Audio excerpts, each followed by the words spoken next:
Welcome to Creative Ops, a podcast for creative people.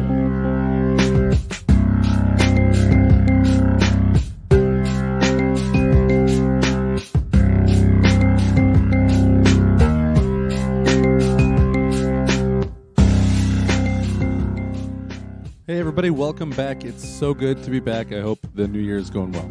I'm Christopher Talon, author of the hit novel Switchers, which you can check out at christophertalon.com or on Amazon or other places, but those are the two I suggest.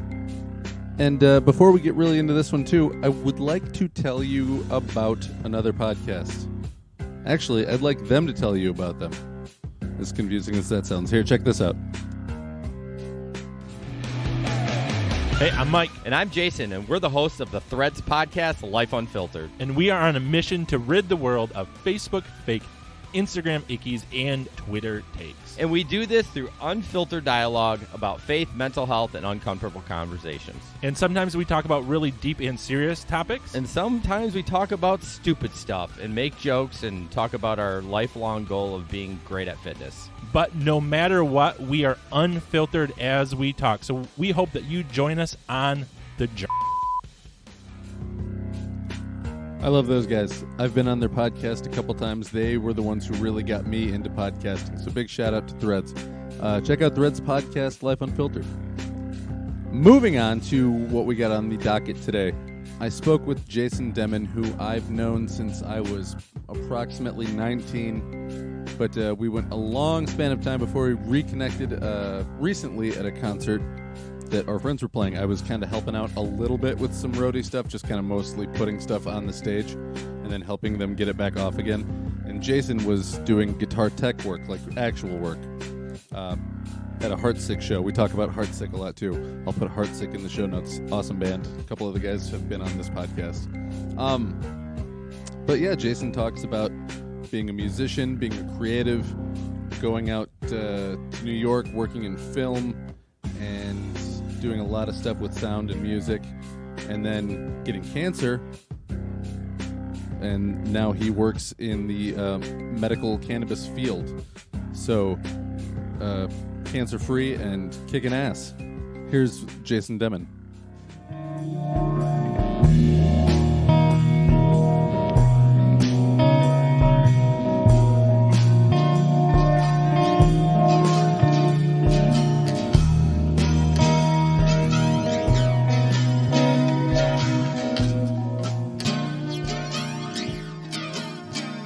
Jason, thank you for coming on the show. It's good to see you. Man, this is like the second time we've seen each other in probably like 10 or 15 years. Yeah, it's been a long time. It's hard to believe time passes so quick, but great to see you too. Thanks for having me. For people out there, you and I met through a friend of ours. He was in a band with you. His name was Miles. Oh, yes, Miles Cusick. Yeah, which last time I heard he was like flying planes in South America or something. Yeah, I've kept in touch with Miles over the years. He's still consider him a dear friend. And last I heard, he's still living in Michigan now, but he did have a stint in Chile and he's still playing guitar. So love that guy. So we had been around each other a lot, never really got to know each other just because most of the time I saw you was at shows and stuff. But then we reconnected and we're like, we got a lot in common. We should talk.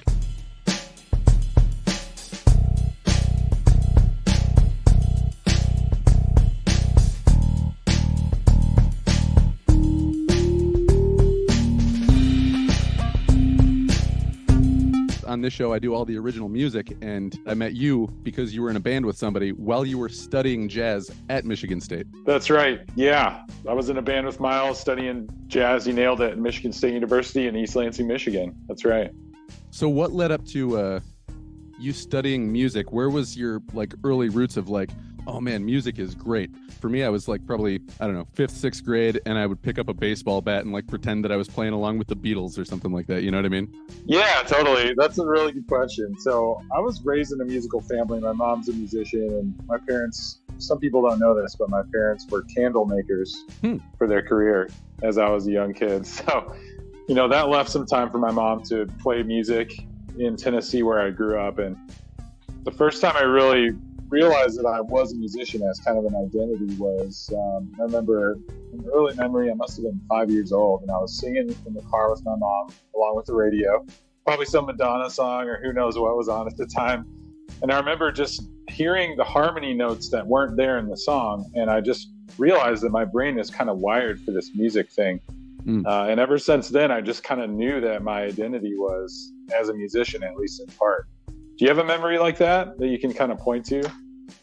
I know that my dad was always a big fan of music, so we would always be listening to, he'd put in a cassette tape back in the day of Earth, Wind, and Fire. Then he would take that out and put in some Beethoven. So it was like always a very varied selection of music that I was exposed to.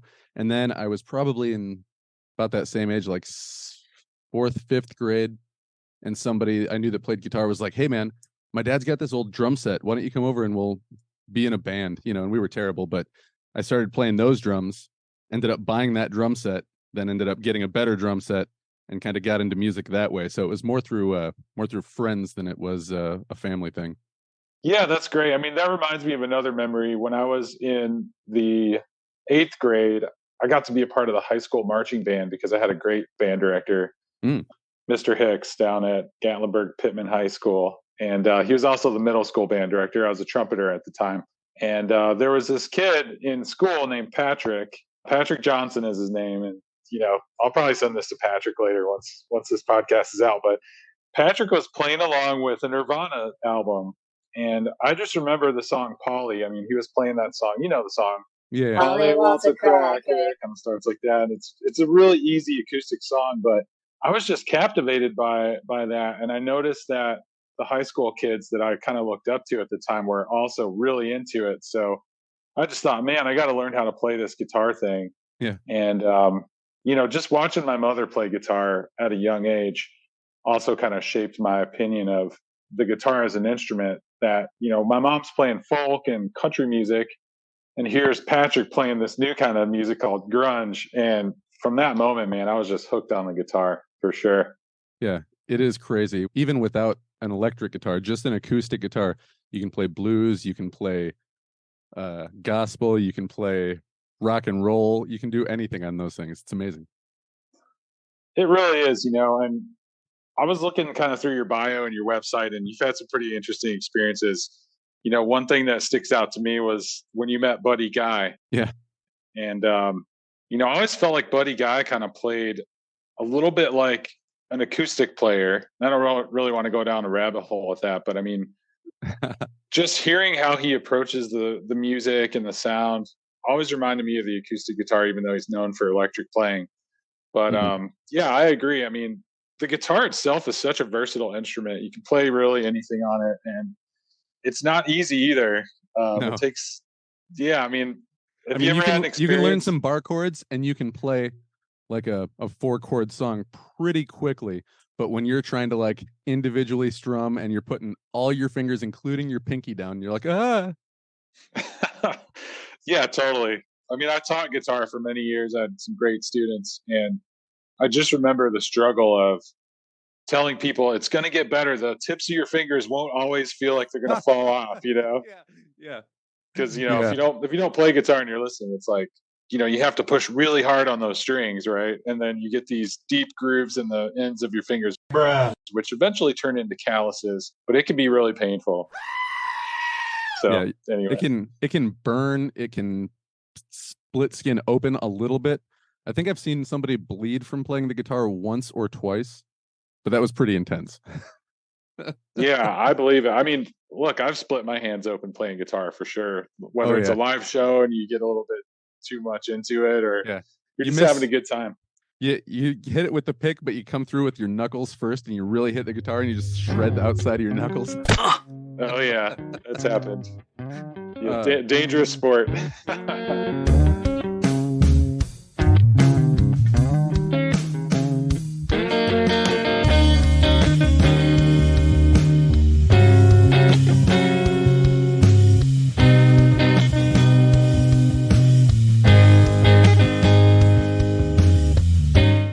So at what point then, from you being like, man, I got to figure this thing out, did you actually get your hands on a guitar or a bass guitar or whatever your first stringed instrument was? Yeah, man, you're bringing back so many memories. This is great. So I got really lucky with my mom being a musician. She had a 1973 Gibson Les Paul, kind of like the Black Beauty model, but with the double humbuckers. And I just got so lucky with that. And I remember opening the case and just marveling at this beautiful instrument. I mean, it smelled kind of like, old pennies. Yeah. And she hadn't really played it in a long time. So that kind of became my axe. And my mom, to her credit, gave me this really expensive, beautiful instrument to play at a young age. I was probably in 8th grade. So, I mean, that's like kind of how I got being like, I want to learn piano, and you get like a Steinway. Exactly. Yeah, I mean, I just kind of got lucky with it, and my mom was really supportive of it. I mean, she made these like makeshift chord charts and put them on my bedroom wall, and yeah, so I was always looking at the finger positions, but I didn't care about any of that. I just wanted to play Nirvana Unplugged at that time, which is, as you know, it's all bar chords, kind of like what you said. Like one finger here, second finger there. It's pretty easy. Yeah. Except on this string, but let's just ignore that one for now. Exactly.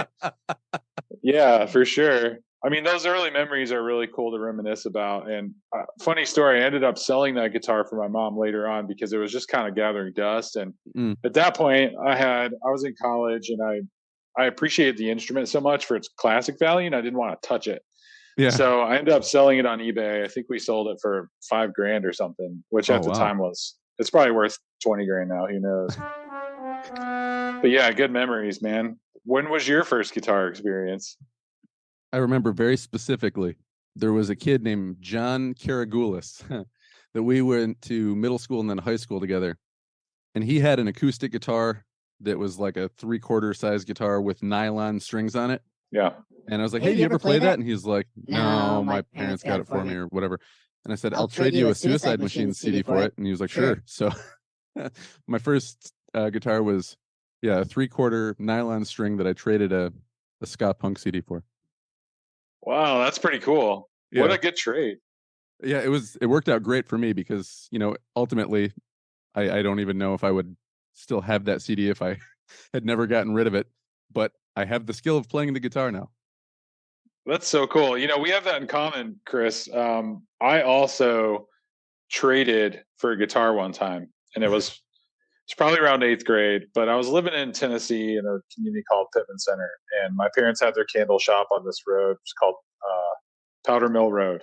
And I don't know if that was from like the gunpowder days, back in the South. Everything's named kind of weird down there. But anyway, as a kid, I was really enterprising, but I didn't really have a way to make money. So my parents gave me a book of stamps, and they said, you can have these. And I went down to a yard sale, and they had this little guitar that had a speaker on it. It was just a hunk of junk. But do you remember those guitars?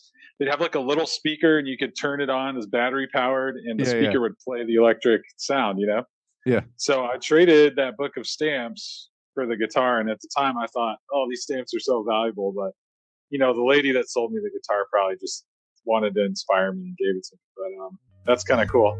Yeah.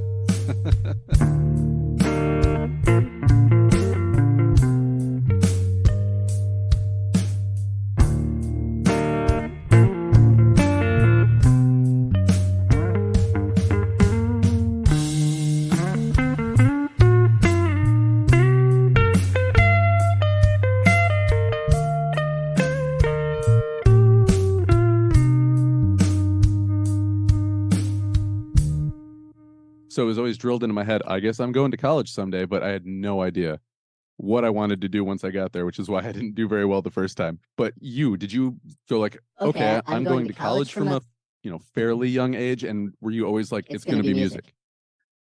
That's a great question. Just thinking back on it, I didn't really think college was an option at a young age.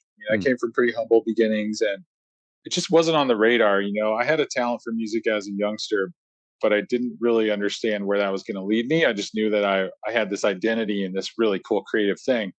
So as I went through school, I realized I need to do really well in school if I want to go to college as an option. But I don't think as a youngster, I really had that as a goal. But one thing my parents did give me, you mentioned your parents drilled it into you, like you're going to college. Yeah. My parents being self-employed and craftspeople and artists themselves were kind of like, you can do whatever you want, which is good and bad, right? Because then I'm like, oh, that's a lot of pressure at a young age. But at the same time, as things evolved, I was able to understand, okay, there's things like scholarships. I can actually maybe potentially go to college even if I can't afford it. So it became more of a reality as I went through high school, got into honors bands and things through that. Through that experience, I realized, okay, there's a need for talented musicians or people that can come on scholarship. So that's how I got in, actually. I didn't even realize that you were an out-of-stater. I just always assumed like 60% of the kids that go to Michigan State that you were from a high school 50 miles away.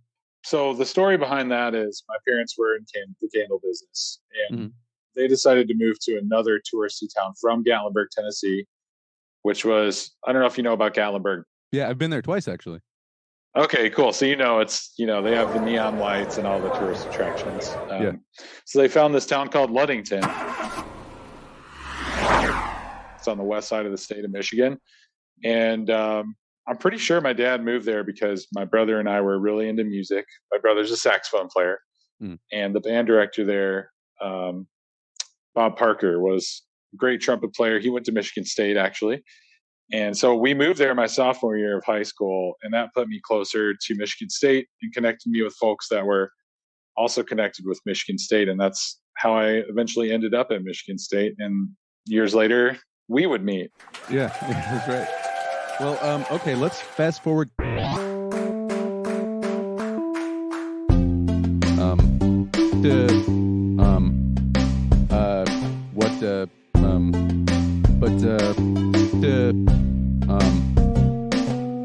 Okay, you've been in a band through most of college. As you're approaching the light at the end of the tunnel where you're like, all right, this party can't go on forever.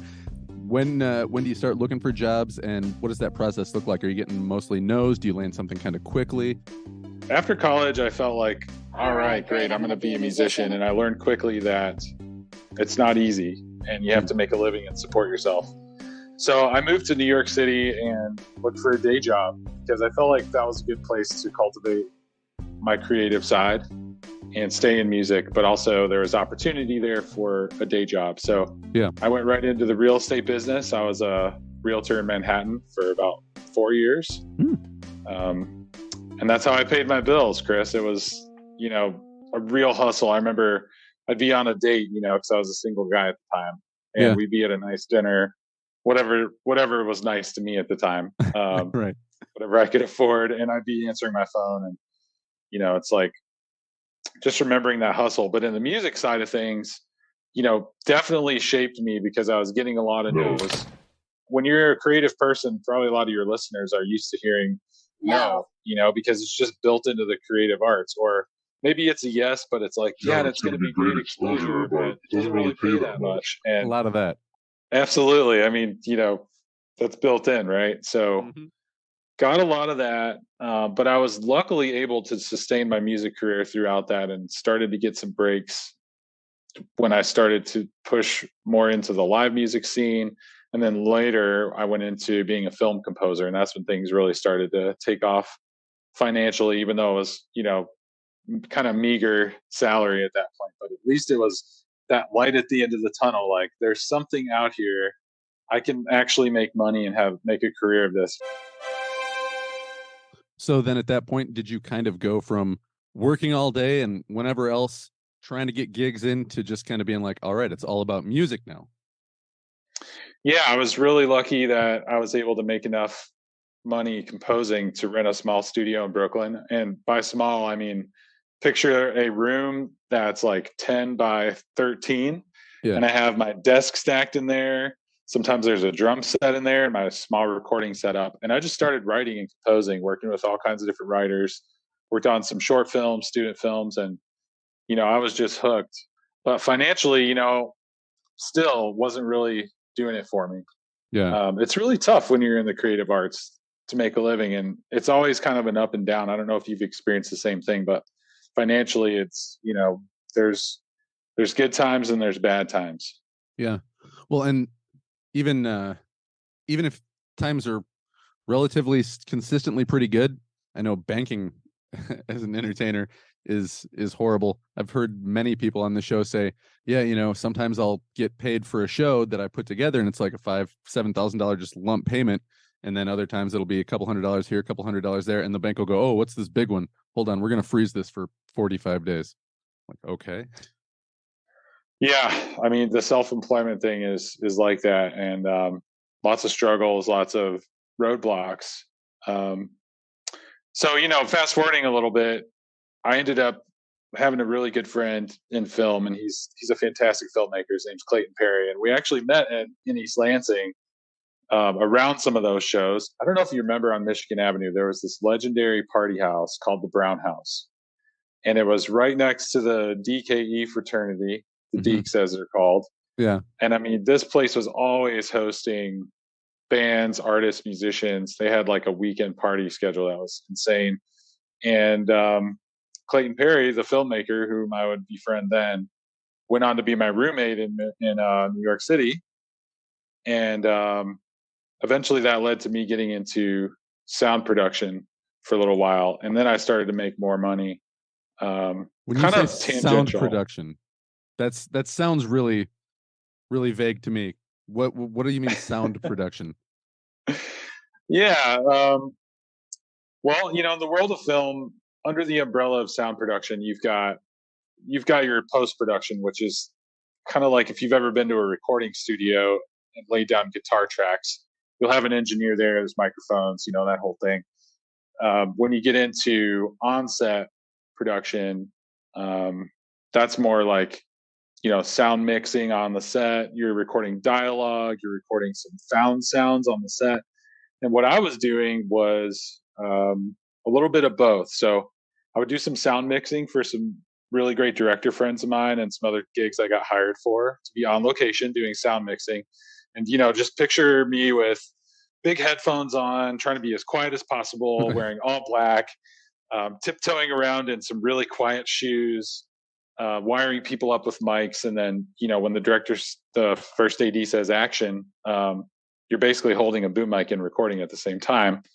And then that evolved into a couple bigger gigs where there was a film I worked on called The Climb, where I was the boom operator.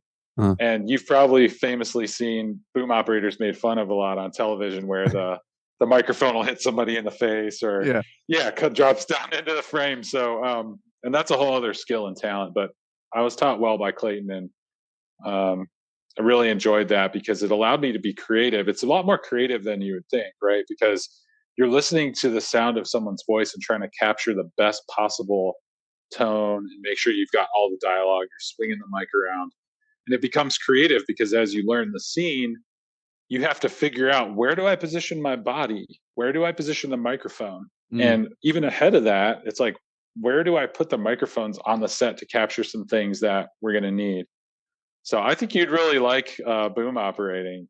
It sounds fun. And I mean, like, I've always said that whatever I end up doing, it should be something where the work is like, what you do is fairly consistent, but how you do it every day has to change. And that sounds like that exactly.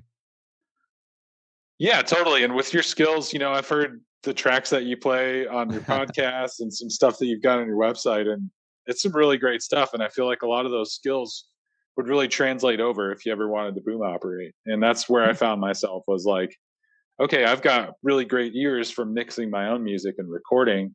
And now it's just like a 1-to-1 translation right over into boom op. So yeah, we could talk about that offline sometime. I mean, it's a really fascinating, fun thing to do, and there's a lot of opportunity for it. Yeah, that'd be good for me too. I need to get more upper body work in lately. Totally. My son was like, "Can you do more push-ups than me?" And I was like, "Yeah." He's 9, and I got to like 24, and I was like, "Oh, this isn't good." 24, that's impressive. I don't know if I could do 24 real push-ups. That's awesome. Yeah, no, I beat him, and he was like, "Oh man," but I was like, "See." That's cool. I love kids, man. 9 years old is a cool age too. My wife's got 2 young brothers, and we've seen them kind of grow up, and big skiers. The one of them plays piano, the other plays ukulele. But yeah, I just think 9 years old is like that golden age where you're like, you still have most of your innocence, and the world is just all ahead of you still, but you're starting to get good at some things. And it's just great to see kids at that age really develop and blossom into the young adults that they become in the next 2 or 3 years. Totally.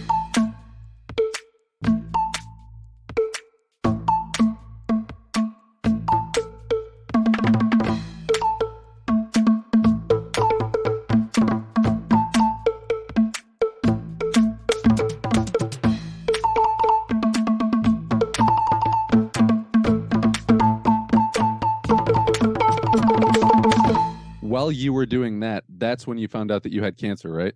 Yeah, that's right. So, Okay. so what happened was I was working on The Climb, Yeah. which is a great movie, got picked up by Sony Classics. Go check out The Climb. Really interesting story. It's about, sorry to take a left turn here, but No, it's that's about okay. two guys that are always kind of wrapped up in some love triangles, and it's a really funny movie. Clayton Perry that I mentioned before is the sound mixer on that project, and I was the main boom operator up until I was working on the film. My wife was out of town, and I had read that, like about the leading causes of cancer in men my age, and I'd never really thought about it before like that. So I thought, I'm just going to check. So I realized quickly that it was likely that I had testicular cancer. And I didn't know much about it at the time, but I was kind of convinced because I read about it. And so, long story short, I went in, had an ultrasound, had a second ultrasound, and indeed, unfortunately, cancer it was. So I had a surgery. But that really kind of put things into perspective for me, because at the time I didn't have my own health insurance. And well, I mean, and you're not an old man now, but how old were you when that happened? Yeah, that's right. Well, it was 2018, so it's been 4.5 years now. So I would have been 37 years old, just shy of 38. But I mean, this is the most common form of cancer for men between age 14 and 50, I think was the age range. Yeah. I knew a kid, I think his junior or senior year in high school, he had a testicle removed because he had cancer in high school. Like you don't hear that a lot, but yeah. Totally. It happens. And, I try to make it my mission to just tell the story about it because I was very lucky and fortunate. I found it very early. If you know anything about cancer, they do a staging, which means like how far has it progressed in your body. And luckily I found it on my own in stage 1A, which basically means it's the beginnings of it. So I just try to talk about it enough to where, your listeners can maybe understand that it's a common thing and that it's not the end of the world. And if you're going to get cancer, every cancer is bad and it affects all of us. I mean, everyone I think knows someone that's been affected by cancer, and it's a really tragic thing. So if you can catch it early, then your outcome can be really a lot better. So guys, talk to your kids about it. Check yourself once a month. And it's really important. I mean, if my words and talking about it can help one person find this disease before it's progressed in the body, and you can just live out your life more normally like I am now, then, mission accomplished for me. So thanks for allowing me to talk about it a little bit, Chris. Yeah. And just so you're not the only one talking about it, I thought I felt something one time and I called my doctor and they were like, well, there's definitely something there. Let's get you on an ultrasound too. And so then you're just sitting there holding a washcloth over your dick. Well, some nice lady is like, yeah, okay. Where did you say it was? This side over here? Yep. Yeah. Yeah. And it turned out they're like, yeah, no, that's nothing to be worried about, but good for coming and checking it out. Good. Yeah. And it's something I can joke about now, but it's good. It's therapeutic to talk about it and make light of it because, it can be a really serious thing. I mean, I was scared as hell going in there, man. I was like literally sweating, sitting there like, same thing. I'm talking about it and laughing, but in the moment I was not giggling. Oh, I can imagine. And it's an unpleasant experience. I mean, I can just picture what it was like for you because, I mean, they put this warm stuff on you and then it's like awkward, and yeah. So, but definitely best to check it out. And I get all kinds of like jokes now. Like people just like to joke with me about it, and I think that's good. But anyway, cancer sucks.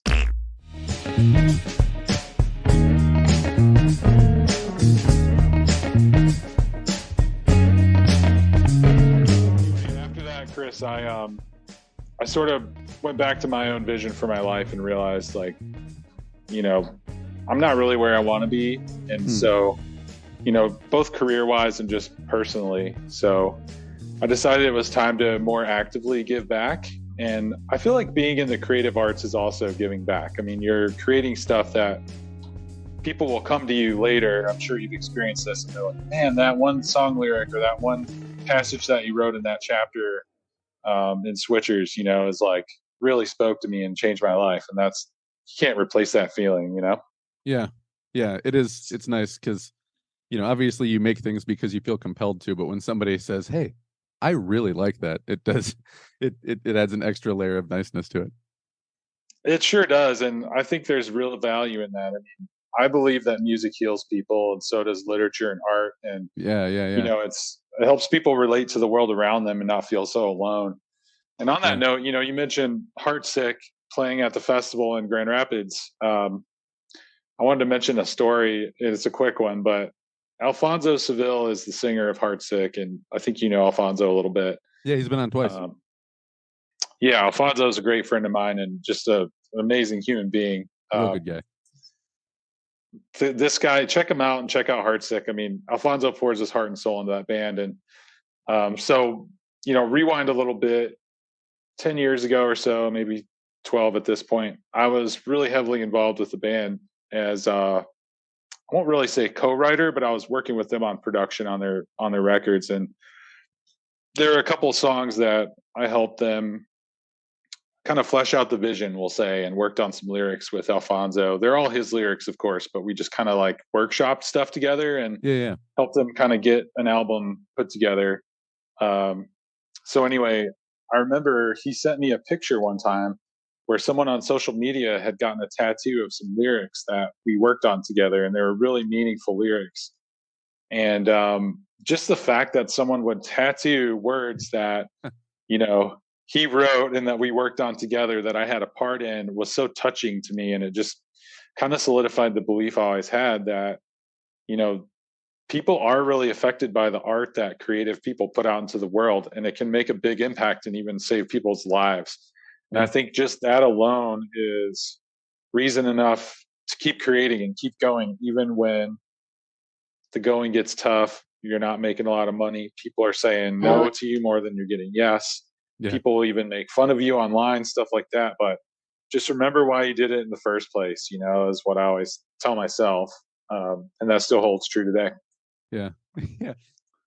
And you're right. There are people, if you do stick your neck out in any way, like the very first thing I put on TikTok was just a still picture of me getting interviewed on TV.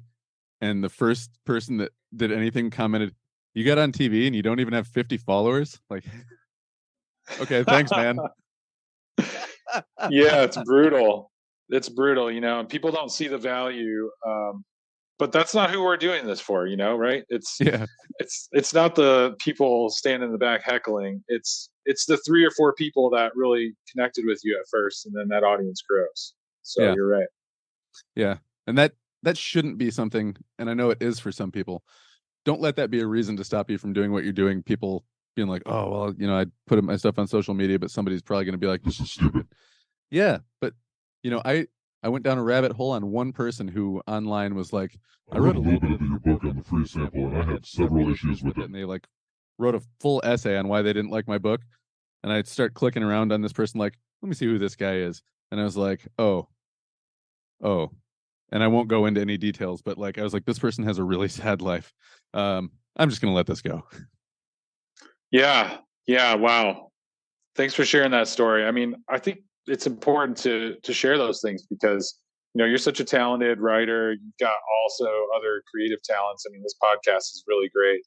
And thanks. I feel like a lot of times people don't understand, like, it's not always rosy.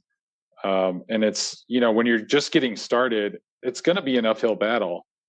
Yeah. So it's good that you're sharing that.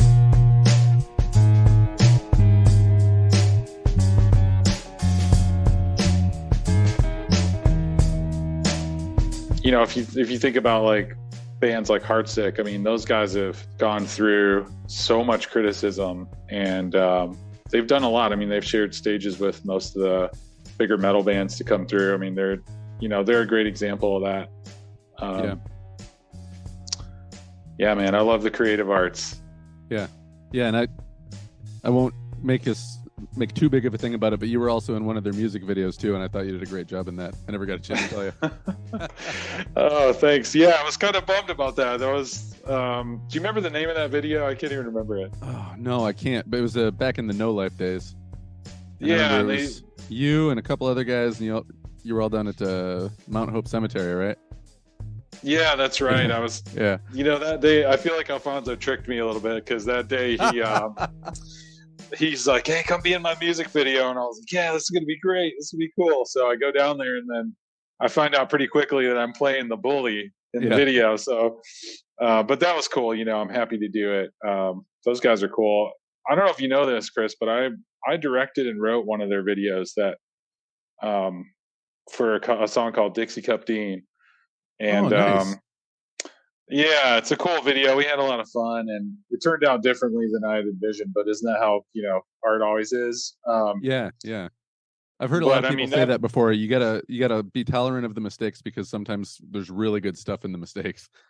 Yeah, exactly. And I mean, I learned a lot from it. I would approach it differently if it were today, but I met a lot of great people. The cast was really good, and we filmed it on a shoestring budget. I think the whole thing cost like under $200, and the community really came together to produce this video, and it's great. I'm still really, proud of what we all accomplished. I don't know if proud is the word, but I'm impressed with what we pulled off. And so, check fun it to be out. part of that evolution too, because you can watch that and then like go through and see the years between and up till now too. You know what I mean? It shows you an evolution of musical stylings and artistic stylings too. Yeah, that's right. And I feel like everyone is just always somewhere on the journey of becoming a better us, and it's like, that's a nice snapshot, like you said, to look back on.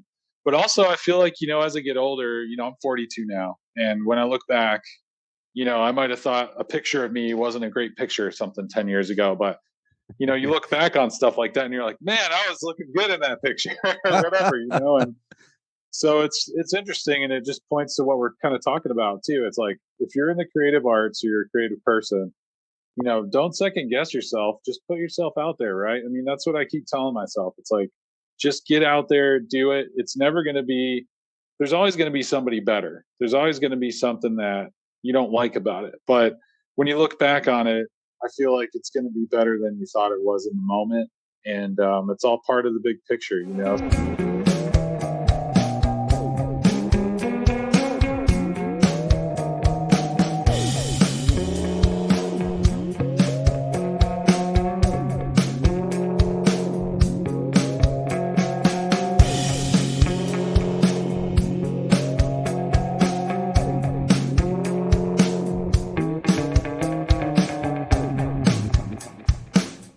We'll jump right in towards moving to the end, since we are on limited time. Moving on from being cancer-free, congratulations. Very happy to hear that for you. Thank you. Yes. And that has moved you into more of a medicinal cannabis focus. And I'm really excited to hear more about this, because I didn't catch any of this from you the last time we talked. Yeah, I mean, we got some catching up to do. I feel like the last time we talked, I was running around trying to get stuff together at the concert. And you were trying to enjoy yourself at the concert. So there was a lot going on. Yeah. Lots going on. As usual, that's just how we roll, I guess. But yeah, this is nice. So yeah, I kind of decided that I wanted to get into a new industry that was budding at the time, no pun intended. And I wanted to explore the cannabis industry. And, cannabis is something that I always knew prohibition and the war on drugs was unjust. And, I learned in school when I was studying jazz that cannabis prohibition was really tied to racism in our country, and black and brown people, and there's a history there that's really messed up. And I had this really cool, talking about the music thing. My camera keeps falling down, that's why I'm laughing. But talking about the music thing, I once sat on a bus with a musician from Europe. I won't tell you who it was, but we talked about cannabis for like an hour and a half because someone was selling hemp bracelets at their concert, and he was just educating me about cannabis and how it was decriminalized and or not decriminalized, but how it was originally prohibited and criminalized, and its ties to music. And that really opened my eyes because this was a musician that I really respected, and I was just a kid at the time. But anyway, fast forward to later in life, through my experience and my run-in with cancer, I had a reaction to the opioid drugs that they were giving me. And so, I, at the time, I didn't have a medical card. Cannabis industry was kind of newer in New York City where I was living. So I ended up cooking up some cannabis on the stove for pain medication just to recover. And it was so effective and it worked. And it just really solidified what I had known all along. And, just so Didn't make you fast forward. constipated, didn't give you the shakes when it wore off. Yeah, that's right. I didn't get addicted to it. I wasn't like, trying to like go out on the streets and find it afterwards, Yeah. So all of that stuff. And, I've had people die that are close friends of mine from an opioid addiction. And, it's just really sad. So anyway, without going into that, I decided to start looking around, and I found a company in New York City called FP Wellness. And they seem to be in it for the right reasons. They came from the pharmaceutical industry. The founders did. And so I decided it was time to try and give back in that way. I wanted to be across the counter from people who are suffering from debilitating and life-threatening illnesses and help them out and share that experience. So I applied, I got in, and the rest is kind of history. I mean, that progressed through the years, but I was able to practice search engine optimization, which is something that I started in Lansing back in the day. Another musician, Jeff Schaub, great drummer. He's still in the Lansing area. He works at Michigan State now in their jazz program, but he helped me get connected with a company there called Spartan Internet. And I was a SEO specialist back at the time when SEO was kind of a new thing. No one even knew what it was. And now it seems like that acronym is everywhere. Yeah. So yeah, man, I feel grateful that I was given that opportunity. I mean, we were one of 3 companies that were allowed to operate in New York at the time. And I must have been one of maybe like, I don't even know, this is going to be a stupid guess, but maybe I was one of like 25 bud tenders in the whole state, maybe 30 at the time. Patient care specialists are called. So yeah, man, that was the beginning of it right there. And so how did that progress? Because now you're in now you're back in the Midwest, right? Yeah, that's right. We were acquired by a wonderful company called Green Thumb Industries. And, I was a part of their awesome rockstar team for the last 3.5 years, helping them scale and grow. And, can't say enough good things about Green Thumb. My experience there was really great, super grateful for it. But that kind of enticed me to move to Chicago to be closer to headquarters. Okay. Yeah. And I noticed that your book is at, is it Farmhouse Wellness in Grand Rapids? Yeah.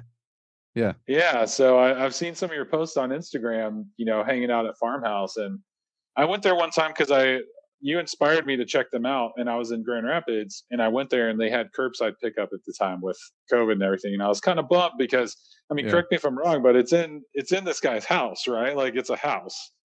It's a house that they bought. It's actually a really, really good story. I'll give you the quick version. But he told it on the podcast in one of the earlier episodes with Casey Cornelia. Anybody wants to look for that. He had a small area of land that he could look for places to open a dispensary in legally, just because they called them the green zones.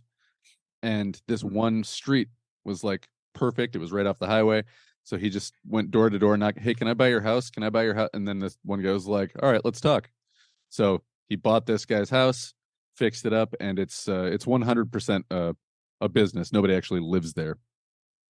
Nice. That's great. Yeah. So we went by and I think we picked up something before going to see Tool in Grand Rapids one time, Nice. a couple of years ago or maybe last year. But yeah, super cool. So anyway, I'm a huge supporter of people's individual freedoms, personal freedom. I think the war on drugs has been just horrible, and it's great that that's starting to turn around. But Yeah. back to kind of my life's purpose, and maybe you share some of this sentiment too. But it's like, helping people through cannabis is just one way to give back. And I'm also starting to get back into music. I really put it down for 3 years, but I realized how much of a huge part of my life it is and how much I was missing it. And that's part of why recently I stepped away from my role as SEO manager at Green Thumb and started my own business. So now I'm helping a couple cannabis companies. I'm helping some integrative medicine clinics and a few other clients. So, the saga continues, but I'm looking forward to sharing some music with you, Chris, in the future, because I really dig what you've got going on, and I'd love to get your perspective on my new stuff. It's a little different. Yeah, that'd be awesome. I actually just recently got paid for the first time. Somebody said, "Hey, can you make me a song that's kind of got this vibe and this vibe?" And I was like, "Yeah, sure." Nice. And I threw out a number, and they were like, "Okay." And so I've gotten into the world of paid like commercial music. I was gonna say design, but whatever you call it. Congratulations. That's great. I'd love to hear it, Yeah, I can send you some stuff that I've made for other people recently. I'd love that.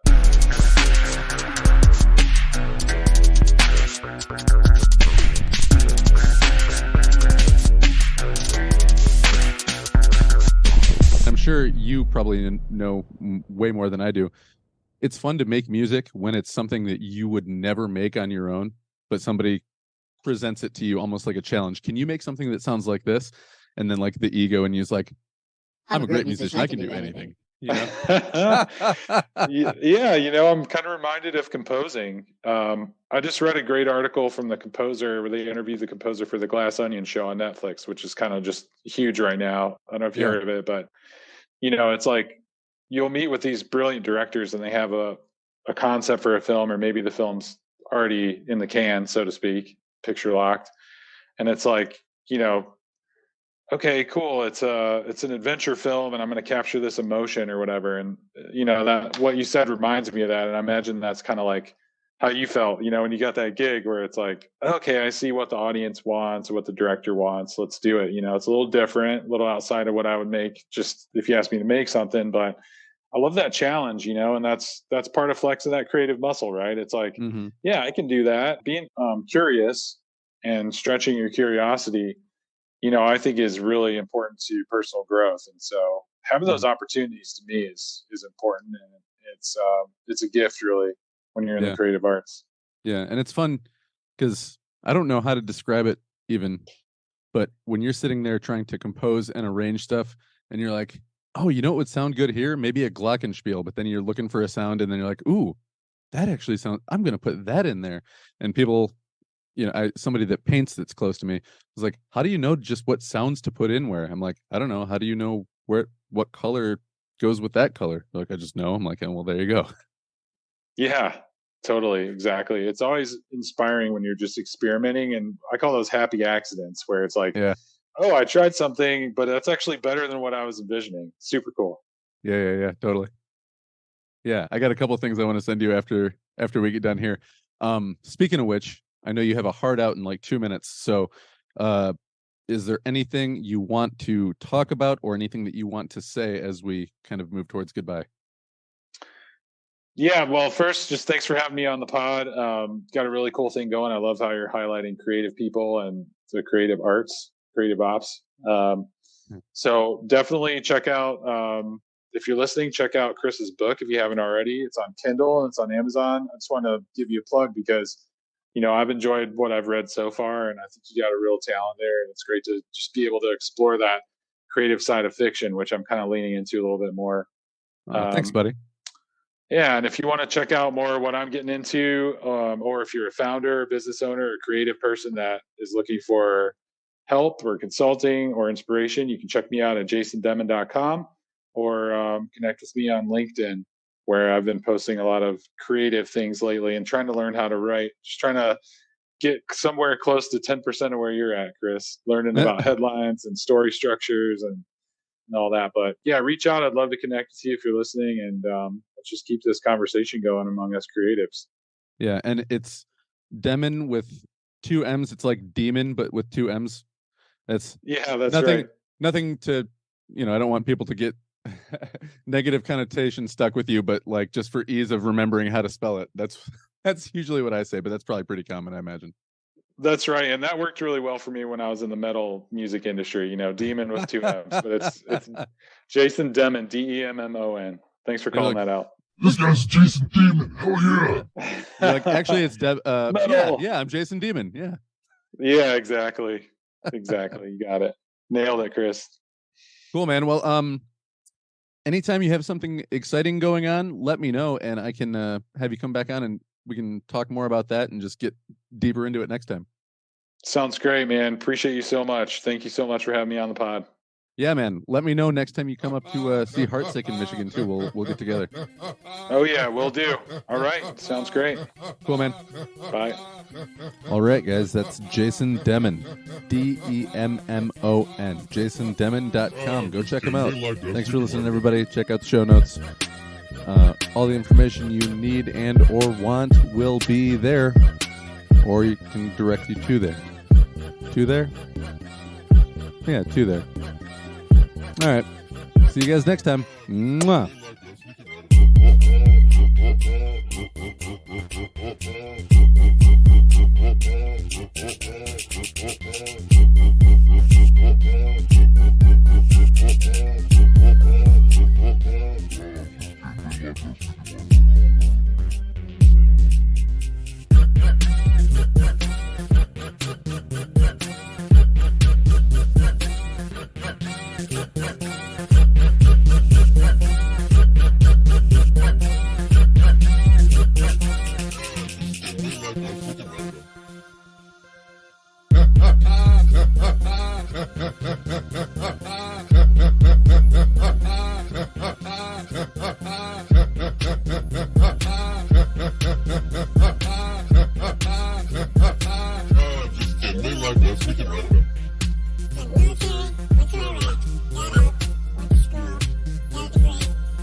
Yeah, man. Weird, right?